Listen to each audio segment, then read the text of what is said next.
ভাইসাব খবরে খান দেরি হইয়া যায়, হাতু লাগে ঈদের নমাজ ঘড়িও হালায়, ভাইসাব খবরে খান।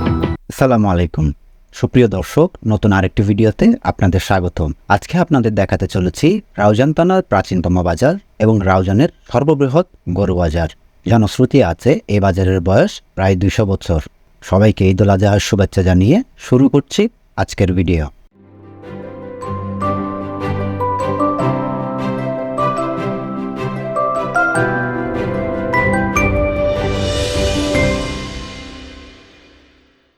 রাউজান মুন্সিরঘাটা হতে প্রায় 1 থেকে 1.5 কিলোমিটার পূর্বে এ হাটের অবস্থান।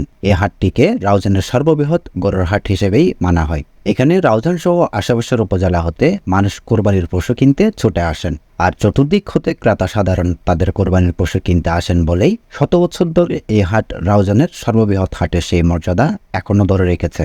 আমি যে হাটের কথা বলছি সেই হাটটি হলো রাউজানের চারাবট্টল গরুর হাট। চারাবট্টল হাটটি রাউজান রাঙ্গামাটি মহাসড়কের পাশে হওয়াতে রাউজান সহ রাঙ্গামাটির বিভিন্ন জায়গা হতে আসা ক্রেতা বিক্রেতাদের সরব উপস্থিতি এই হাটকে করেছে প্রাণবন্ত।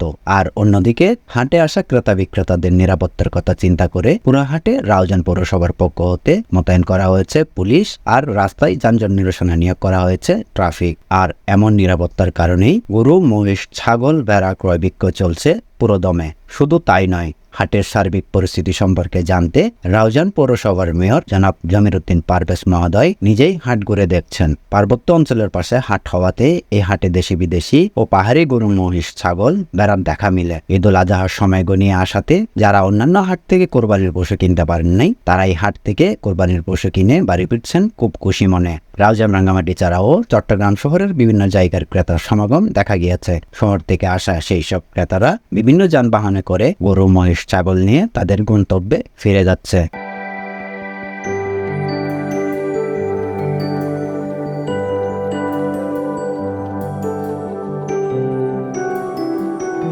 আমার প্রথম ভিডিওতে আপনাদের প্রচুর পরিমাণ ভালোবাসা দেখে আবারও চেষ্টা করেছি নতুন কিছু আপনাদের সামনে তুলে ধরতে।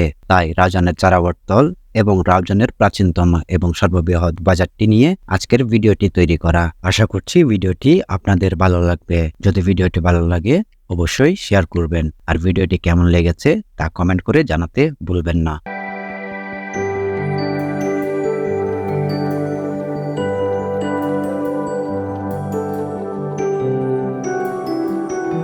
আর এইভাবে হাজারো পশুর ফেরা হবে না তার চিরচানা সেই গোয়ালে। সবাইকে ঈদুল আজহার শুভেচ্ছা জানিয়ে আজকের ভিডিও এখানেই শেষ করছি। আল্লাহ পাক বাঁচিয়ে রাখলে দেখা হবে নতুন কোনো ভিডিওতে। ততক্ষণ ভালো থাকবেন, সুস্থ থাকবেন। আল্লাহ হাফেজ।